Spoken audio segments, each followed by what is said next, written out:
Hello and welcome to Electron Physics classes. Physics with me Vikas sir. And now आज का हमारा जो article है that's basically lays a pillar stone for understanding in physics.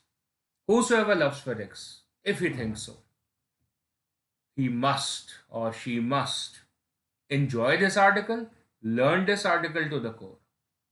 अगर हम सीधे से सीधी भाषा में बोलें, फिजिक्स की ABC अगर आपको समझनी है, अपने अंदर बसानी है, फिजिक्स के साथ प्यार बनाना है, तो ये आर्टिकल आपके जहन में अंदर तक समाना चाहिए. Newton loss.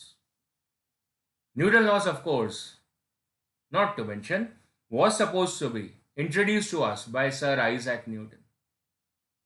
He was a born mathematician. Of course, he was an English mathematician.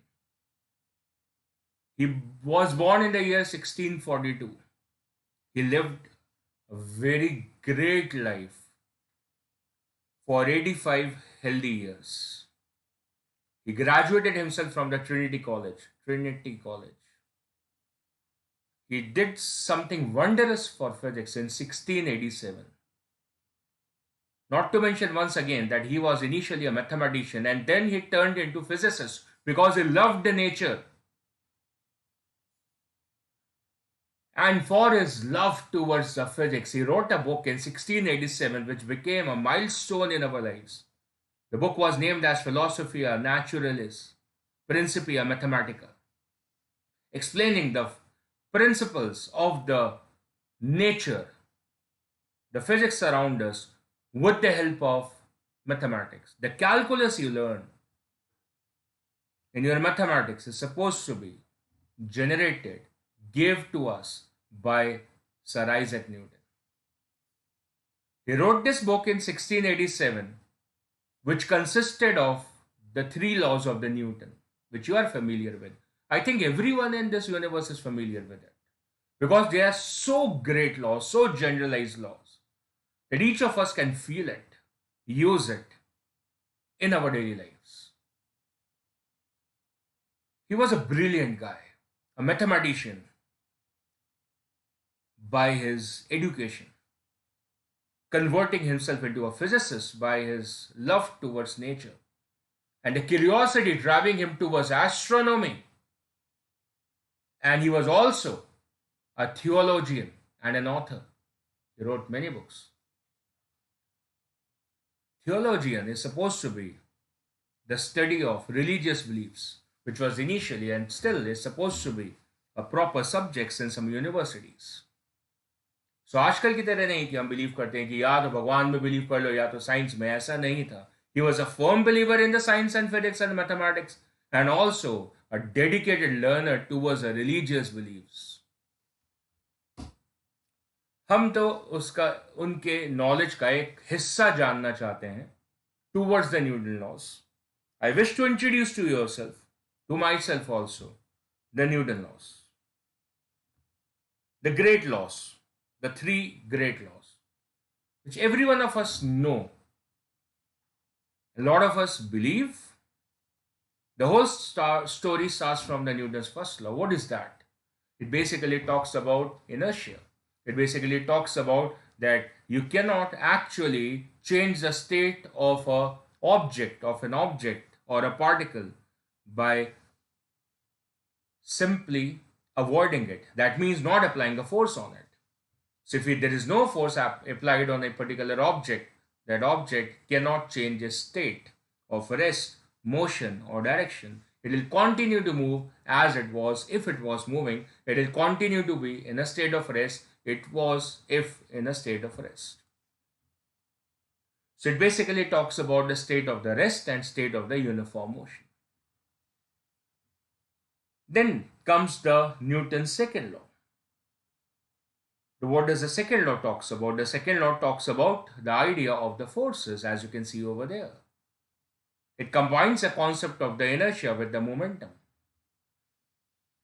It talks to us and answers to us our curiosities that what if we are having a higher mass or a smaller mass, how does it affect us? Or in everyday phenomena where we travel in a bus, of course, or in a car, or in a train, or in an aeroplane. So if the bus is supposed to accelerate forward, we are generally pushed backward or forward. If the bus brakes or the if bus accelerates, means what? There is supposed to be a force applied. So accordingly, do we bend forward or do we bend backward? How does it happen?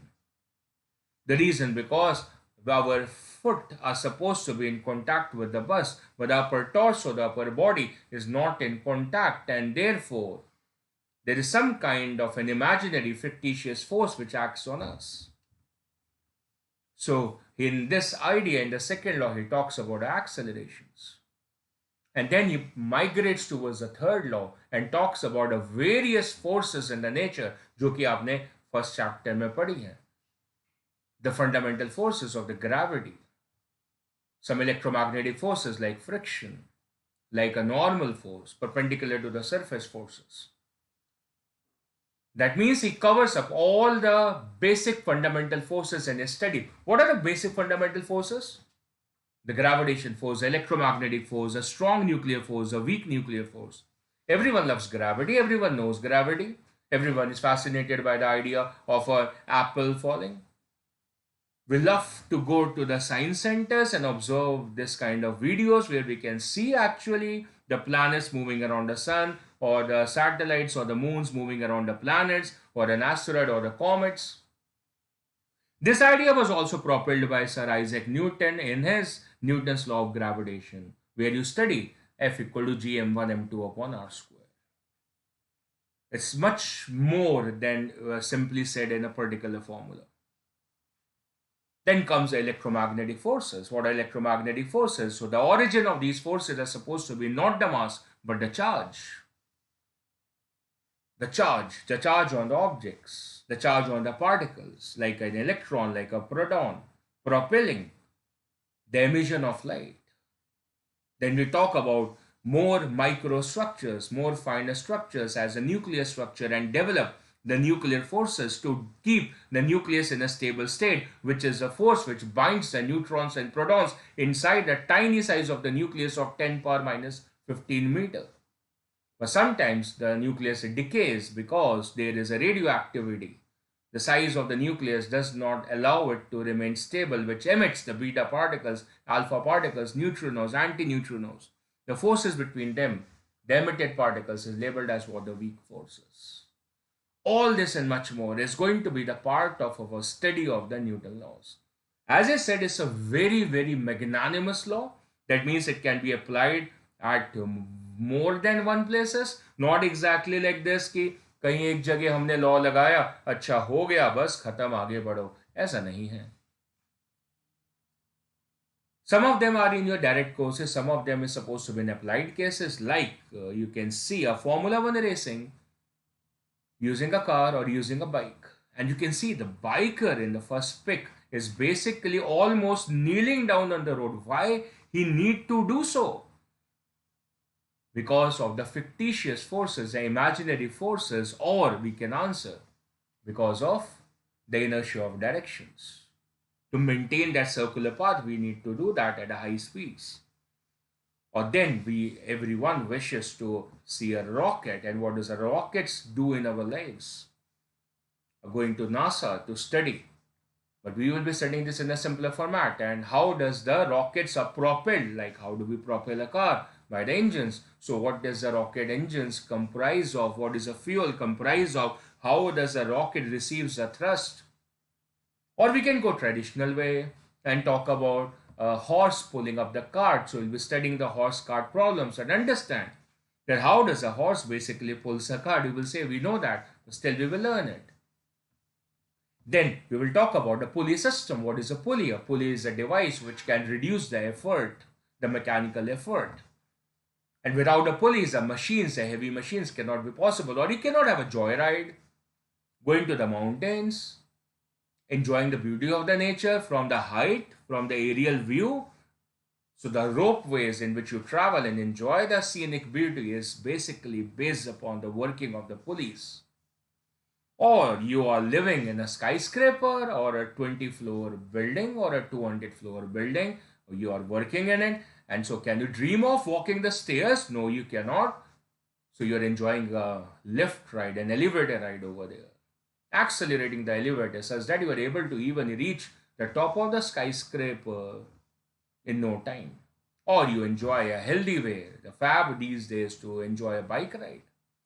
A bike ride on a horizontal plane, you enjoy it, and when you are supposed to climb a mountain with a bike, oh, with a cycle, it becomes a little difficult. Why does it become difficult? We will talk about it. And how does that cycle works? While you pedal, the back wheel moves, but how does a front wheel also moves? That's by this arrangement of the chainsaw systems. Or if you try to become a little violent, or we are basically talking about participating in an Olympics over there and using a bullet and gun systems. And so everyone cannot just fire a bullet like that because there will be a recoil of the gun and you cannot handle that if you have no practice. You will miss your targets and you will get hurt on your hand or on your shoulder if you're using a heavy gun. And how you should do it, how you should use the gun, and how you should be not hurt while using it. We will be discussing all about this in our article of the Newton's law. So where does we begin the day? We begin the day with the idea of the frames of reference, the most important thing introduced to us by Galileo. Of course, you heard it right. I'm just not talking about Newton, Galileo sir की भी बात करते हैं. Frame of reference. हम जो frame of reference पढ़ते हैं in the Newton style, in Sir Newton style, that's known as space-time frame of reference. Space-time. इसका मतलब हम बेसिकली स्पेस कोऑर्डिनेट्स और टाइम कोऑर्डिनेट को क्लब इन करके पढ़ते हैं. हमारे हिसाब से हमारे पास एक ऑब्जर्वर है who is having a clock in the hand. Can you see this clock over there? This is having a clock in the hand. हमने यहाँ पे दो फ्रेम्स बनाए हुए हैं. फ्रेम हमने अपने पहले लेक्चर्स में पढ़ा हुआ है. It's a set of coordinate system, X Y Z coordinates. So now these x y z coordinates over there, can they move? Can this coordinate move? So I ask you, if you are an observer, can you move? Of course, sir, we can move. So then these frames can also move. They can also translate. They can also rotate. फिलहाल पे इसका motion है with a constant speed v.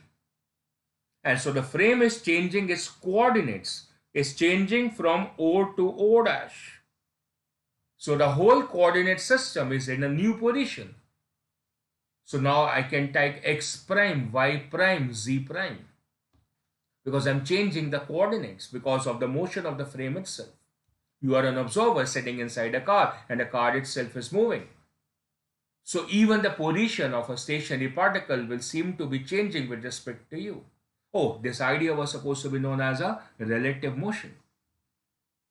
So Sir Newton talks about it. As you can see this diagram, which is well famous.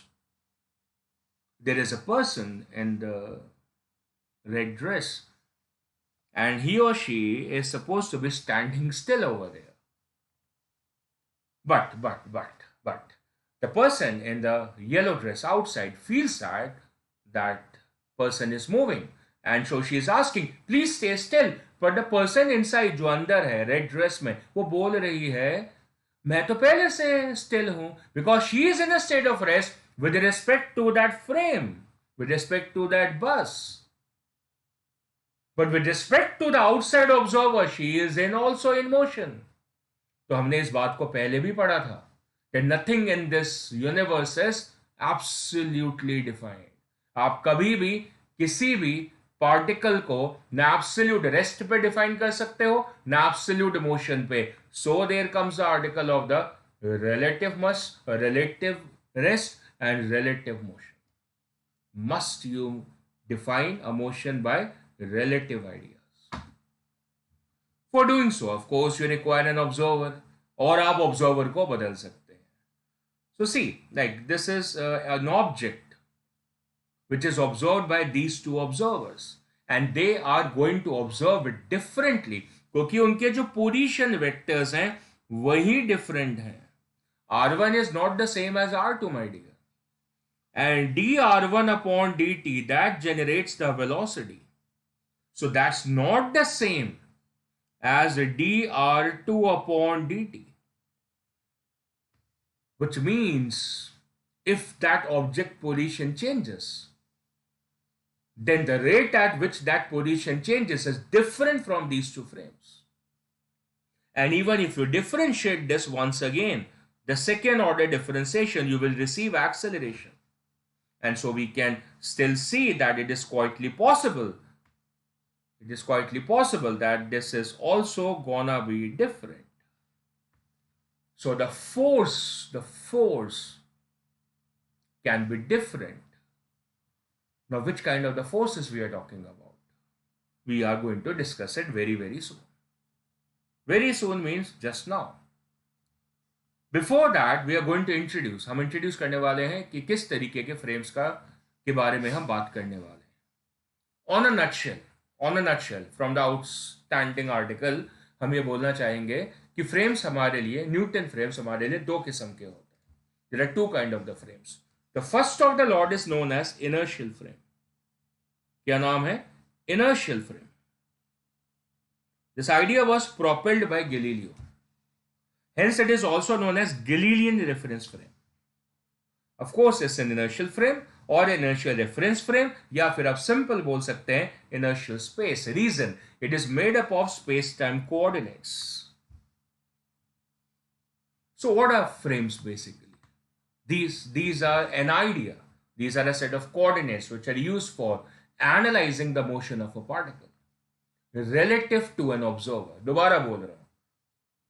Inertial frames basically एक idea है जिसके अंदर हमें coordinate system को टाइम के साथ में क्लब करते हैं ताकि हम किसी भी पार्टिकल के मोशन को एनालाइज कर पाए किसी एक निर्धारित ऑब्जर्वर के नजरिए से.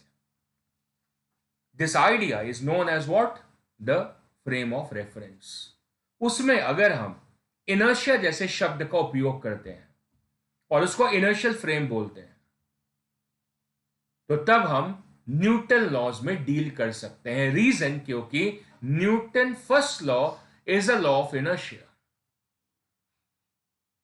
तो अगर न्यूटन लॉ ऑफ इनर्शिया हम अपने सेट ऑफ कोऑर्डिनेट से स्टडी कर सकते हैं, तो उन सेट ऑफ कोऑर्डिनेट से जो फ्रेम बनता है उस फ्रेम को हम इनर्शियल फ्रेम बोलते हैं.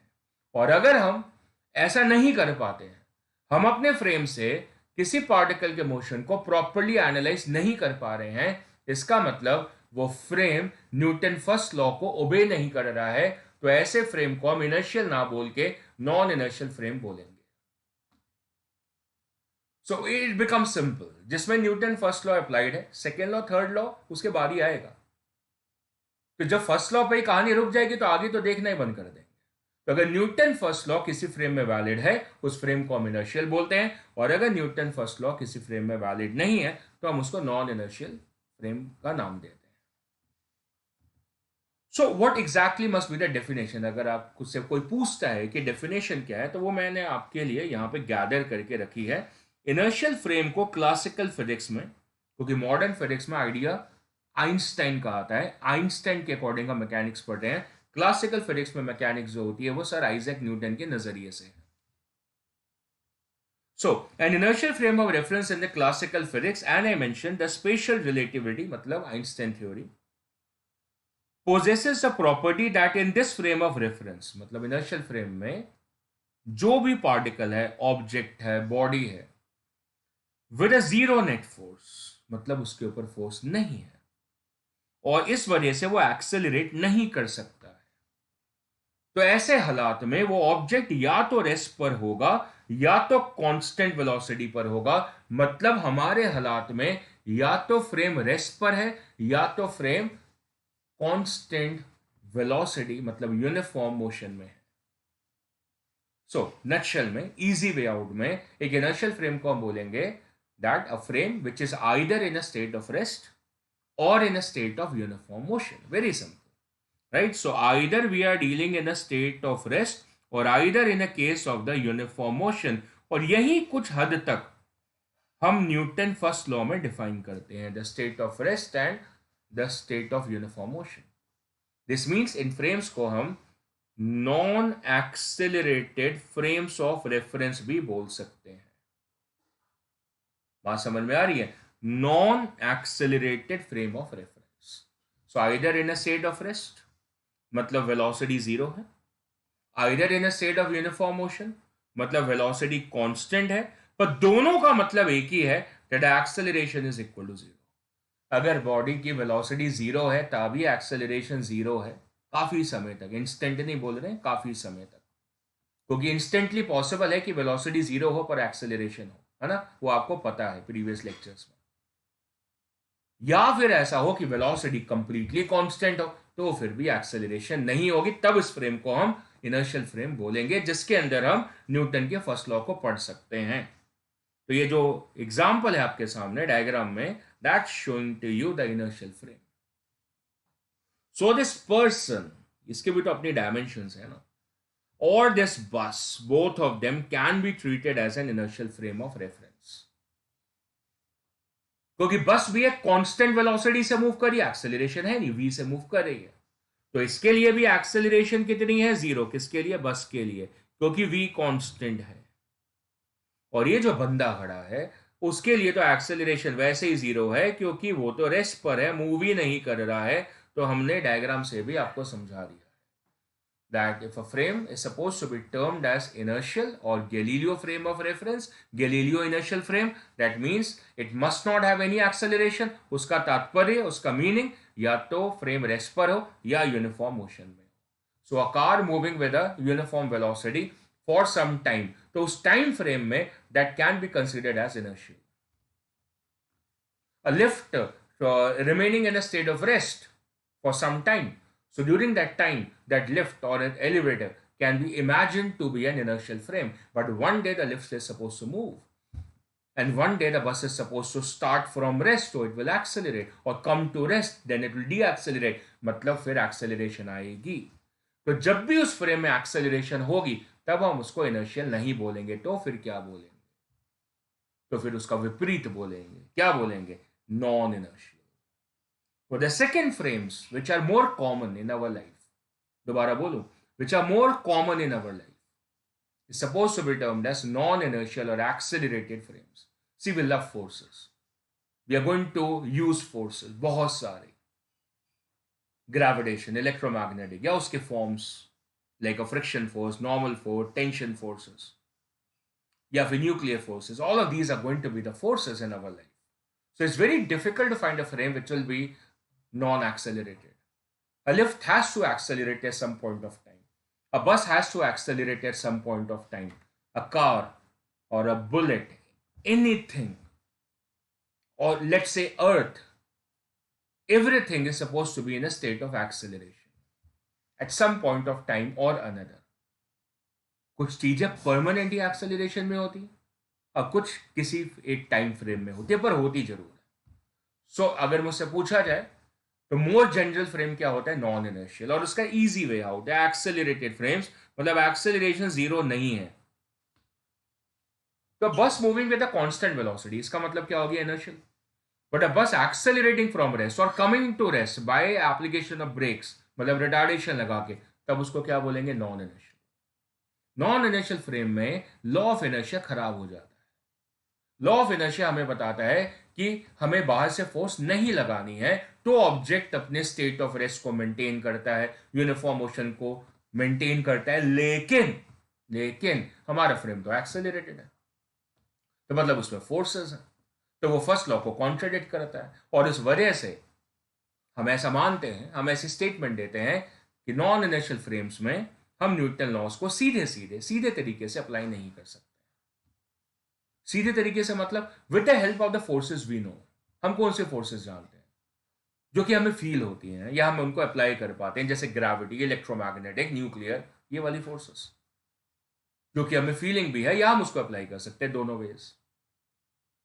पर अगर कोई ऐसी फोर्स हो जो कि हमें फील होती है पर मुझे दिखती नहीं, I can experience but I can not see it, I can not find the origin of that particular force directly from the Newton first law, so then I have an issue with the Newton laws। इसका मतलब there is a conflict, और conflict की वजह से हम law को लगा नहीं पा रहे। क्यों? क्योंकि एक फोर्स है जो छुपी हुई है, सामने नहीं आ रही, इज नॉट कमिंग। हम बस में जा रहे हैं, बस एक्सेलरेट करी रेस्ट से, हम पीछे हो गए, ऐसे हो गए, बस रुकी, हम आगे हो गए। कैसे हो गए? किसने धक्का मारा? हमने दाएं देखा, बाएं देखा, ऊपर देखा, नीचे देखा, कोई नहीं था। पर फिर हमें तो धक्का लगा, हमें तो झटका लगा। कैसे लगा भाई? तो भाई न्यूटन फर्स्ट लॉ से आंसर आता है इनर्शिया। आपने पढ़ा भी, नाइन्थ में पढ़ा मजे से, inertia. I feel to differ. मेरे को समझाया गया है कि किसी भी तरीके का मोशन है, मैं पीछे हुआ, मैं आगे हुआ, किसी भी तरीके का मोशन है, it must involve a force. अपने आप तो हो नहीं सकता, पर मेरे को तो कोई खींच ही नहीं रहा, मेरे को तो कोई धक्का ही नहीं मार रहा। एक्सक्यूज मी, ग्रेविटी तो मुझे आगे पीछे नहीं धक्का मार रही ना। तो फिर कौन है? There is a imaginary force. There is a force which is not visible. है लेकिन दिख नहीं रही है। ऐसे फोर्स को फिक्टिशियस बोलेंगे, या फिर एक करेक्ट लैंग्वेज में हम बोलेंगे pseudo. Pseudo with a P, that's pseudo forces. अगर आप अनदेखे को देख पाए, सूडो फोर्स एक अनदेखी फोर्स। जब आप एक सर्कुलर पाथ पे जा रहे हैं और आपने उस तरफ गाड़ी को घुमाया, you are thrown in the opposite direction. अब बाहर की तरफ आपको धक्का लगता है, क्यों लगता है? आप बोलेंगे इनर्शिया ऑफ डायरेक्शन होता है। भाई किसने मारा धक्का? तो सारी बातों को हमने सोचा, यार जब वह बस एक्सेलरेट हुई तो हम हुए पीछे, जब बस डी एक्सेलरेट हुई तो हम हुए आगे, जब बस सर्कुलर पाथ में गई, जब स्टीयरिंग घुमाई गई तो हम हुए ऐसे। ये सब तब हो रहा था जब बस में एक्सेलरेशन थी। अब मान लो बस राइड चल रही है कांस्टेंट स्पीड से, मजे से बैठो, ना आगे ना पीछे, ना दाएं ना बाएं। इसका मतलब तब फ्रेम कैसा था? इनर्शियल, क्योंकि उसकी वेलोसिटी कांस्टेंट थी। या फिर बस को रेस्ट पे ले आओ, अब थोड़ी आगे पीछे झूलोगे। हाँ वो अलग बात है, अगर आप फिजिटी हुए तो खुद झूल लोगे, पर बस की वजह से तो नहीं। हाँ पकड़ा आपने, बस की वजह से नहीं। इसका मतलब जब आप लेफ्ट और राइट और ऊपर और नीचे इधर उधर देख रहे थे कि कौन फोर्स लगा रहा है, हाँ तो वही लगा रही है। कौन? बस लगा रही है। बिकॉज अ बस इज एन एक्सेलरेटेड फ्रेम, तो वो आपके ऊपर फोर्स लगाती है। उस एक्सेलरेटेड फ्रेम फोर्स को हम सूडो फोर्स बोलते हैं, जो कि न्यूटन लॉज में नहीं है। और इस वजह से इस फोर्स को रियल फोर्स नहीं बोला जाता है, इमेजिनरी बोला जाता है। अगर आपने इन फोर्सेस को भी एनालाइज कर लिया तो फिर आप न्यूटन लॉस को भी एनालाइज कर पाओगे इन एक्सेलरेटेड फ्रेम्स। तो बहुत सिंपल बात हो गई। अगर इनर्शियल फ्रेम है तो आपको सूडो फोर्स की जरूरत नहीं है, क्योंकि कोई फोर्स नहीं है एक्स्ट्रा। तो न्यूटन लॉ सीधे सीधे वैलिड है, न्यूटन फर्स्ट लॉ सीधे सीधे वैलिड है। ऐसे फ्रेम को हम इनर्शियल फ्रेम का नाम देते हैं। लेकिन अगर फ्रेम एक्सेलरेटेड है तो फिर सूडो फोर्सेस के बिना एक्सप्लेनेशन नहीं आएगा। तो इसका मतलब रियल फोर्सेस के थ्रू एक्सप्लेनेशन नहीं आ रहा है, तो हम बोलेंगे न्यूटन लॉस फेल कर जाते हैं। तो आपको एडिशनल कॉन्सेप्ट लगाना पड़ेगा जिसको हम सूडो फोर्स बोलेंगे, और फिर आप न्यूटन लॉ को इनडायरेक्टली लगा सकते हैं। So I made my point and once again explaining to you over here, see this card over here, card, गाड़ी, जो भी बोलना चाहें। And there is a person inside this. आप गाड़ी में बैठे हैं और आप आगे जा रहे हैं, और एक पेंडुलम टांगा हुआ है आपने ऊपर से, वो पेंडुलम इंक्लाइन हो जाएगा। हमने अभी पीछे आर्टिकल में इसको पढ़ा भी है। ये एंगल पे इंक्लाइन हो गया। चलो वो कितने एंगल पे इंक्लाइन होगा वो बखरा क्वेश्चन है, डिफरेंट क्वेश्चन है। हमारा मुद्दा अभी क्या है कि अगर ये गाड़ी, अगर ये कार्ट एक्सेलरेट करिए, मूव करना काफी नहीं है, मूव करते हुए कांस्टेंट वेलोसिटी भी हो सकती है। और अगर कांस्टेंट वेलोसिटी हुई तो फिर वो फ्रेम इनर्शियल होगा। पर ये फ्रेम एक्सेलरेट कर रहा है, इसका मतलब ये फ्रेम क्या है? Non inertial. तो उसके अंदर जो बंदा है, आप है मान लो उस फ्रेम के अंदर, तो आप क्या कहलाएंगे? ऑब्जर्वर। कौन से वाले? नॉन इनर्शियल, क्योंकि आप एक नॉन इनर्शियल फ्रेम में है। नॉन इनर्शियल फ्रेम मतलब जो फ्रेम एक्सेलरेट कर रहा है, आप उसके अंदर हैं, तो आप एक ऑब्जर्वर हैं। तो आप किस तरीके के ऑब्जर्वर हैं? नॉन इनर्शियल ऑब्जर्वर है। आप सूडो फोर्सेस को एक्सपीरियंस कर पाएंगे, आप उसको अप्लाई कर पाएंगे, आपको एक एडिशनल राइट दे दिया जाएगा। और जो बाहर बंदा बैठा है, बाहर जो है वो तो ग्राउंड पर है, ग्राउंड तो रेस्ट पर है हमारे रिस्पेक्ट में। एक्चुअली तो ग्राउंड भी मूव कर रहा है सन के अराउंड, पर हमारे रिस्पेक्ट में at least it is in a state of rest. तो हम फिलहाल क्या होंगे? Inertial observer, because we are also in a state of rest with respect to earth. बात समझ में आ रही है? So observer status also changes, तभी हम बोलते हैं दोनों के हिसाब से जो पार्टिकल है, ये देखो ये वाला जो पार्टिकल है, इसका मोशन डिफरेंट आएगा क्योंकि ऑब्जर्वर का स्टेटस ही डिफरेंट है। अब ऑब्जर्वर का स्टेटस डिफरेंट है तो फिर उसको उस पार्टिकल का मोशन भी डिफरेंट दिखेगा। तो जो अंदर वाला बंदा है, जो नॉन इनिशियल ऑब्जर्वर है, उसके हिसाब से जो आप गाड़ी गाड़ी में बैठेंगे, आपके हिसाब से ये जो ऑब्जेक्ट है, जो पेंडुलम है, वो स्टेशनरी होगा, जैसे आपका दोस्त आपके रिस्पेक्ट में स्टेशनरी है। लेकिन जो बाहर बंदा है, जो इनर्शियल ऑब्जर्वर है, जो ग्राउंड पे टिका हुए हैं जिसके पैर, उसके हिसाब से वो तो आगे जा रही है, वो तो बॉल आगे जा रही है ना, पेंडुलम आगे जा रहा है, गाड़ी आगे जा रही है तो आप भी आगे जा रहे हैं, पेंडुलम भी आगे जा रहा है।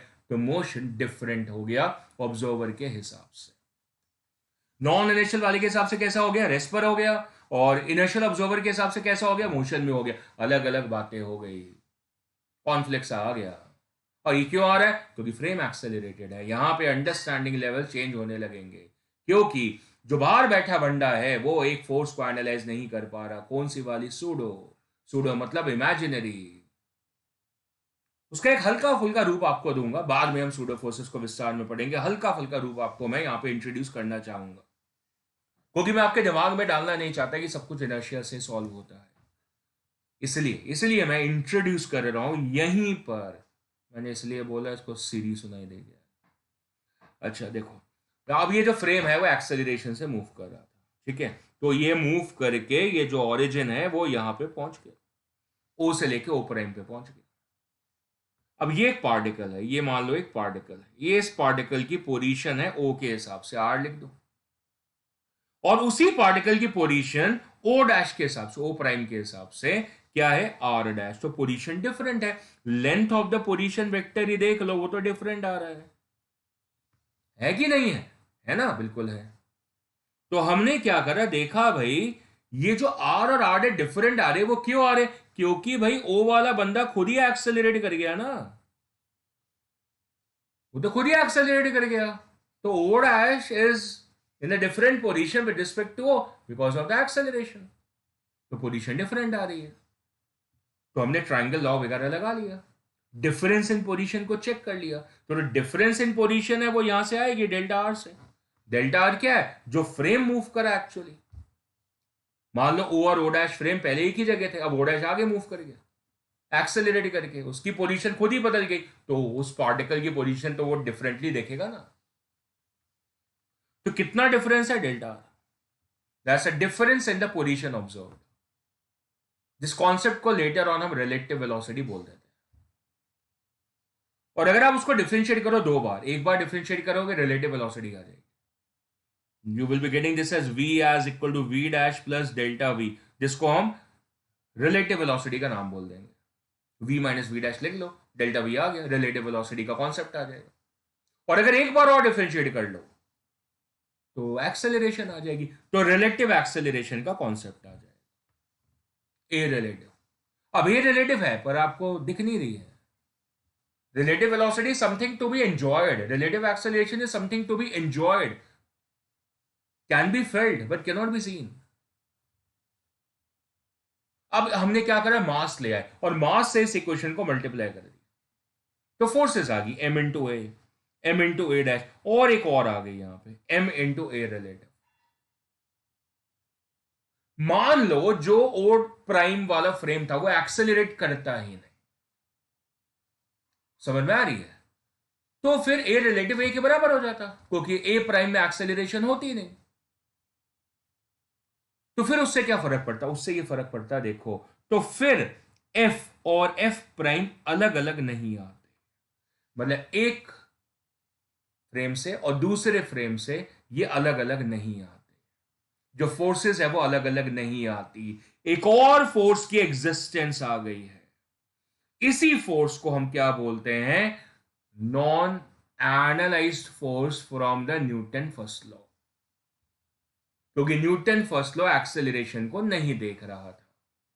तो ऐसी इस तरीके की फोर्सेस को हम बोलते हैं सूडो फोर्सेस या फ्रेम डेवलप्ड फोर्सेस।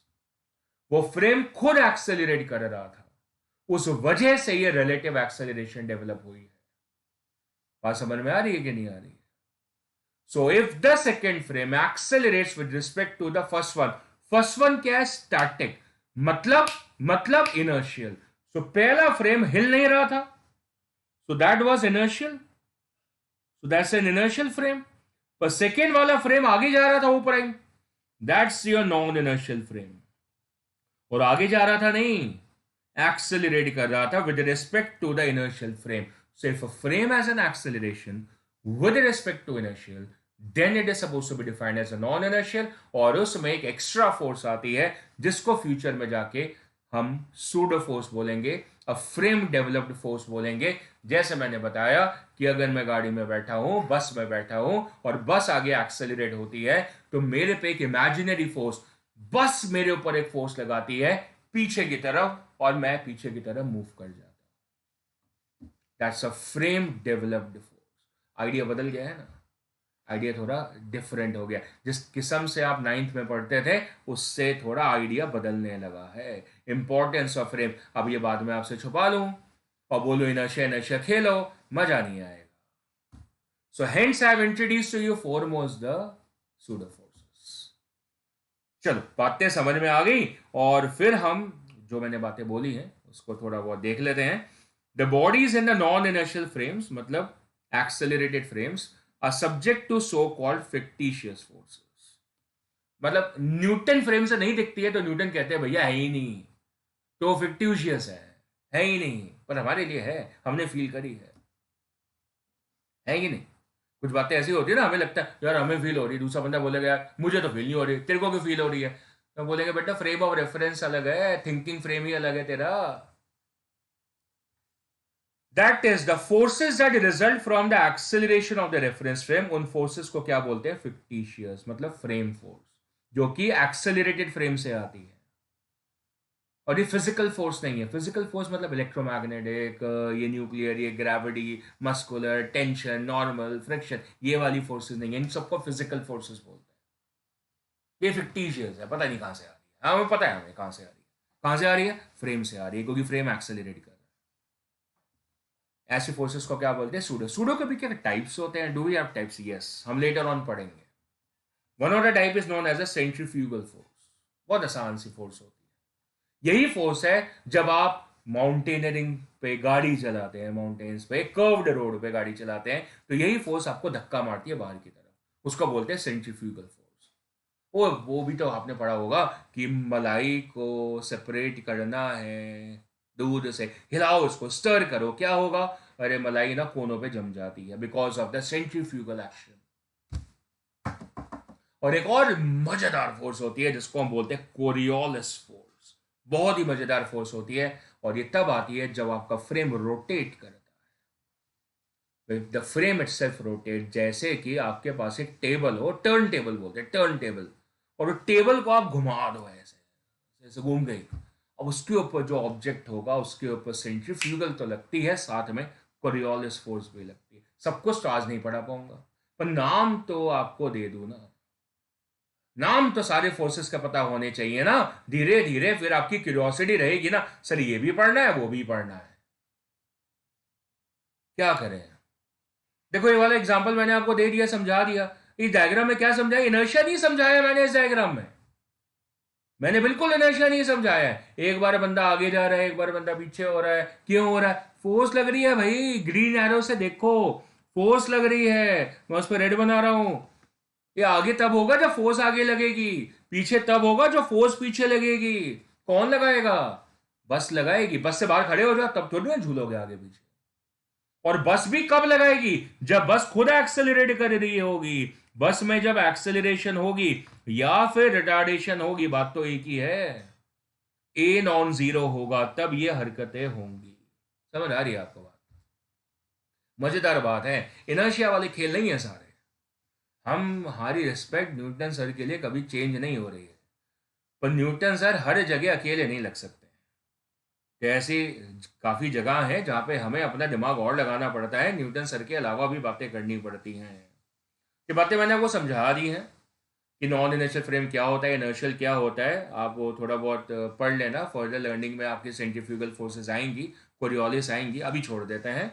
अभी एक इस टॉपिक को ख़त्म करते हुए क्या करते हैं, हम देखते हैं कि भैया इनर्शियल फ्रेम और नॉन इनर्शियल फ्रेम में डिफरेंसेस क्या होते हैं। So, a frame of reference either at rest or moving with a uniform velocity is known as inertial frame, and frame which has a uniform acceleration or is being rotated with the uniform C rotation है तो वो non inertial है। अच्छा, मेरे को एक question ध्यान में आया, is earth N inertial frame of reference, ये मुझसे क्वेश्चन पूछा गया। Is earth N inertial frame of reference. मैंने बहुत सोचा समझा और मुझे लगा यार अर्थ तो रेस्ट पर है। मैंने इधर देखा उधर देखा, सब जगह देखा, अर्थ तो रेस्ट पर है। मैंने कहा बेटे ऐसा है, गाड़ी में बैठ गया। अब गाड़ी चलाई, मैंने कहा अब रोड को देख, अरे सर रोड तो मोशन में आ गई। क्या हुआ सर, रोड तो पीछे जा रही है। समझ आ रही है कि नहीं आ रही है? Relative mind. So sometimes the things might appear at rest to you.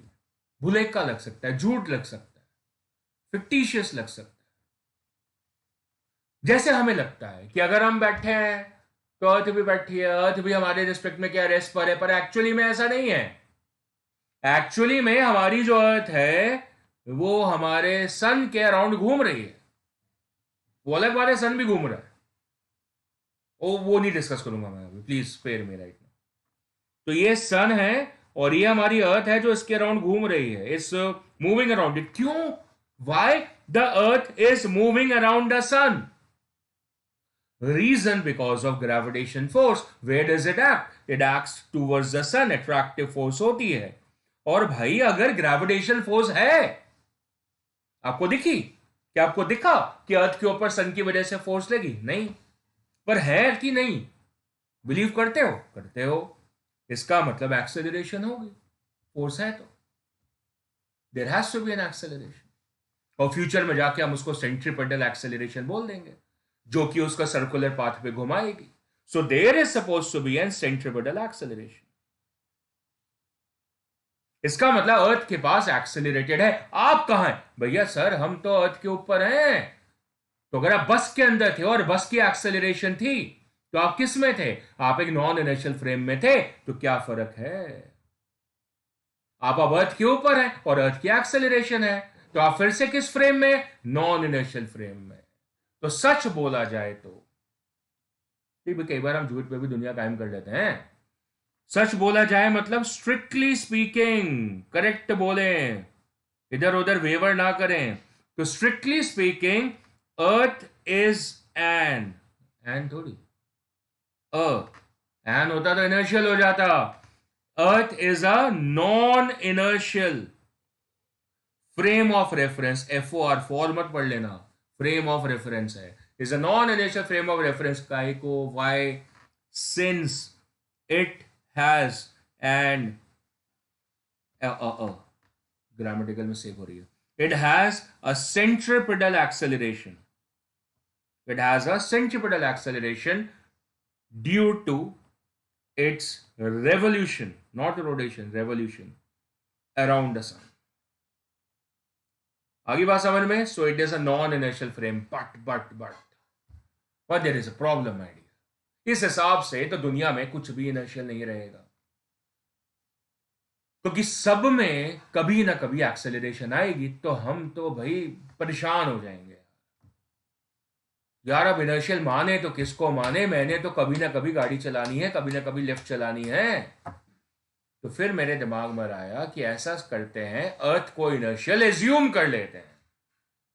क्या कर लेते हैं? एज्यूम। क्यों? मेरे रिस्पेक्ट में तो रेस्ट पर है, जब तक मैं खुद रेस्ट पर हूं। So the earth is assumed as an inertial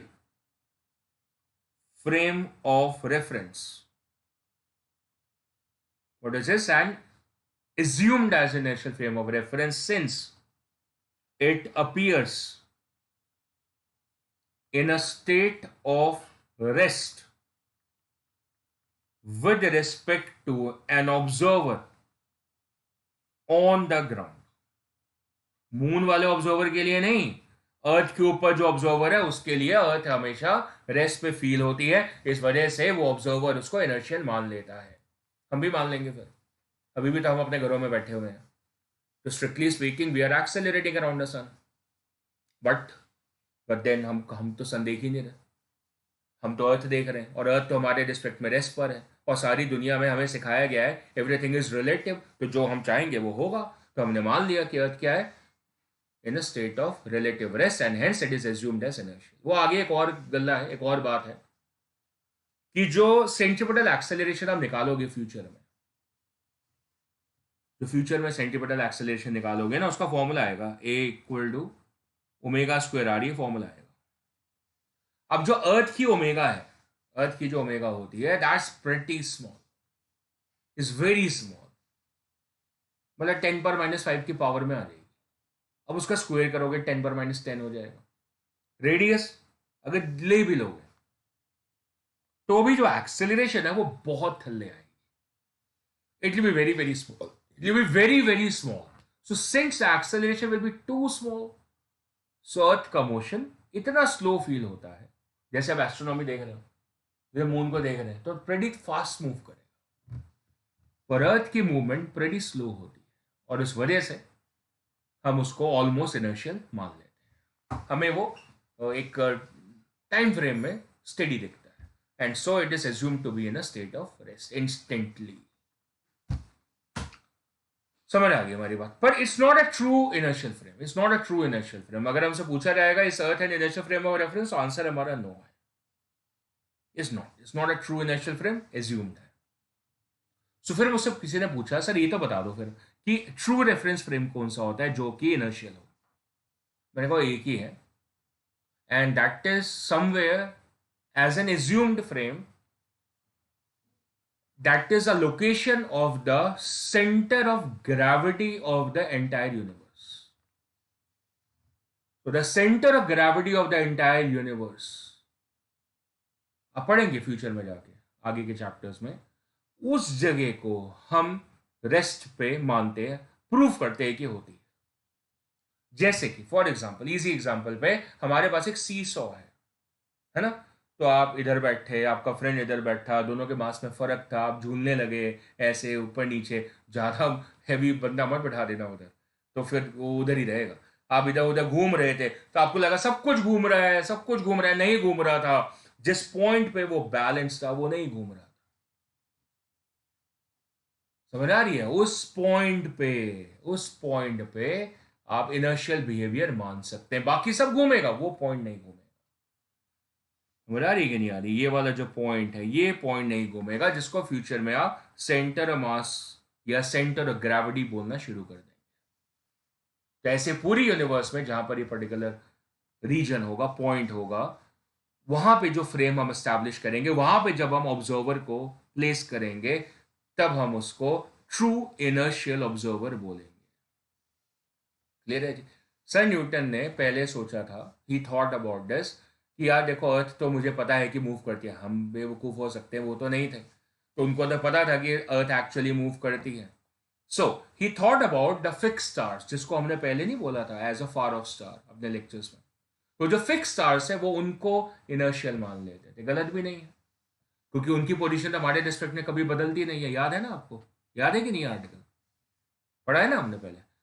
तो वो उनको मानते थे, पर जैसे जैसे थ्योरीज उन्होंने खुद डेवलप करी, the laws of the gravitation, universal laws of the gravitation, तो फिर उन्होंने ये सेंटर ऑफ मास के आर्टिकल्स को स्टडी करा, फिर उनको बात समझ में आई कि ऐसा जो पॉइंट होता है ना, वो ट्रांसलेट कर रहा होता है ना रोटेट कर रहा होता है, तो इसका मतलब कोई फिक्टिशियस फोर्स नहीं होती है वहाँ पे, और जब कोई फिक्टिशियस फोर्स नहीं होगी तो फिर हम उसको कंप्लीटली इनर्शियल मान पाएंगे।